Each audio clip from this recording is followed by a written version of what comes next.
Okay, it's 11:20.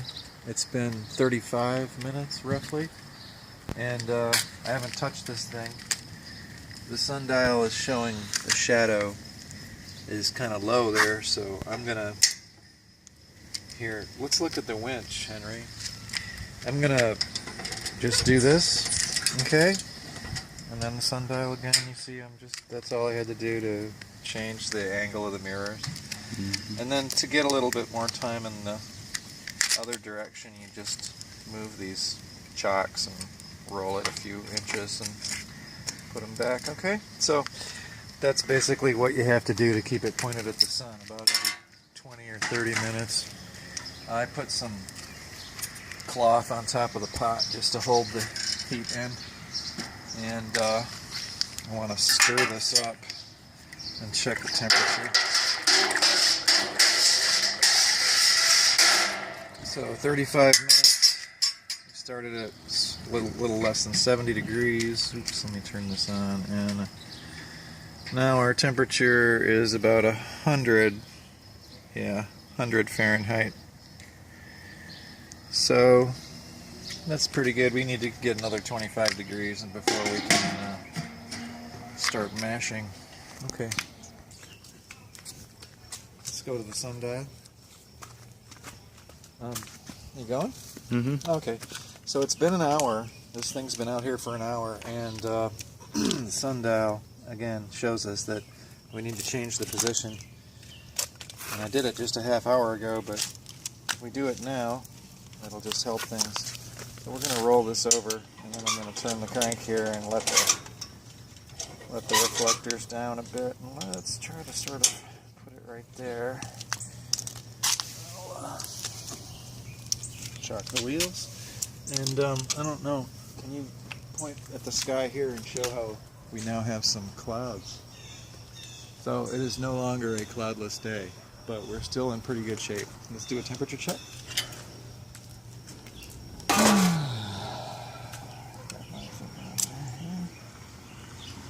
Let's get this stirred up.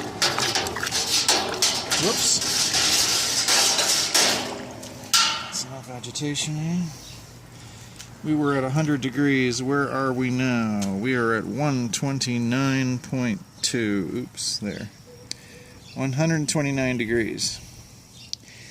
So we can get ready to follow me.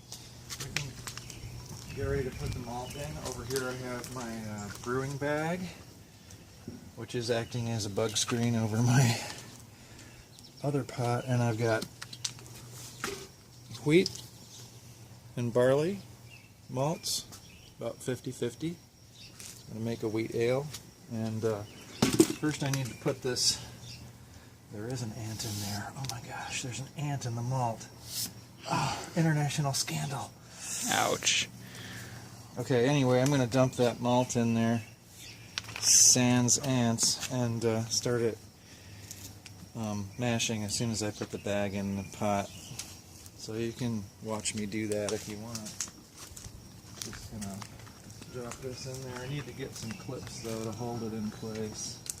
This is a bigger bag than I've used before. It's not a real snug fit around the pot, so I'm gonna get some clips to hold the sides onto the pot, and then I'll dump that malt in. So let's pause till I go and fetch that stuff, eh? Okay, I got my clips here, and I usually use about 5 of them. Ooh, I got a defective brew bag. Dang it. I think it'll be okay for today, but that needs work. Okay, so we put these clips on, and this kind of holds the bag in position so that you can stir the grain when it's in there, and you can move things around and you don't pull the bag down into the pot. So, pause please. Okay, so it's 11:50 something. It's an hour after I set this up. Now I'm at 133 degrees, but I didn't just stir it real vigorously, so it might not be quite that warm. And I'm gonna put my malts in. I don't know if you can get an angle from someplace that shows me doing this, but basically I just like to sort of pour and stir at the same time, and this looks awkward, but it's the best way, I find. You just move the spoon and you keep pouring until you got 10 pounds of malt in there and no lumps. Oh, if you pour too fast, you will get lumps. Just gonna keep it rolling in. Uh-oh. Lump alert. Lumps can be broken up later, but I like to avoid forming them from the start. There, that was my awkward maneuver. Having two people do that job is nice, but so we're gonna just stir this up, and we are indeed pretty close to the rim of the pot with that extra stuff in there, and this begins the mash. The enzymes in the malt will start to convert starch into sugar, and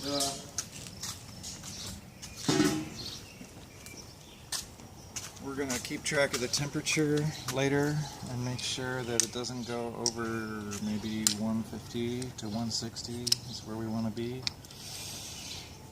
but that's all for now.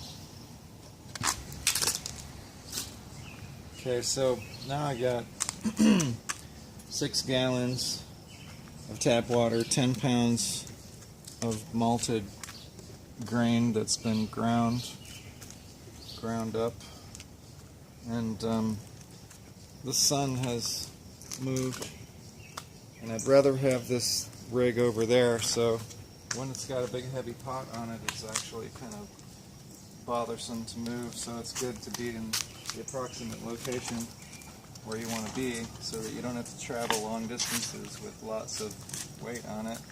Mostly because if you hit the bumps too hard, it starts to spill when the pot's that full. So anyway, I just wanted to show me moving this thing, and if I can do it without spilling, that's great. My driveway is not the smoothest one in the nation, but it's not too bad. It's almost level. Alright, so there's the sundial. I got it set up pretty well. I think that's probably a good place to put it. And I'll go get my chocks and we'll leave it there to mash. Should I pause it now? Yeah. Okay, check out the clouds. We're losing a little bit of our available energy, but I don't want to have this thing boiling yet. It's mashing, and the mashing temperature that's probably the best is right around 150, 155, I guess I've been told. So I'm going to do one more temperature check here, and I think we might want to tone down the heat anyway. So what do you got there on the, say, 152? So that's pretty close to, we don't want to go much higher than that. So I'm going to take off this insulating cloth, which I managed to spill on, but I'm going to take it off and actually use it to attenuate the amount of energy that's reflecting onto the pot. So we're just going to cover up some of these mirrors, and I'm going to do the other side too. Pause.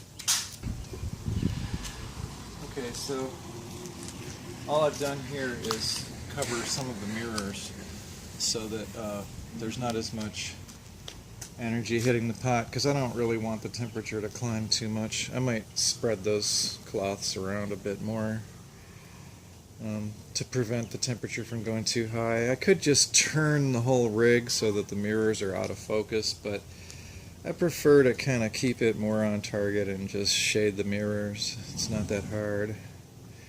Okay, so let's stop now and I'll come back later.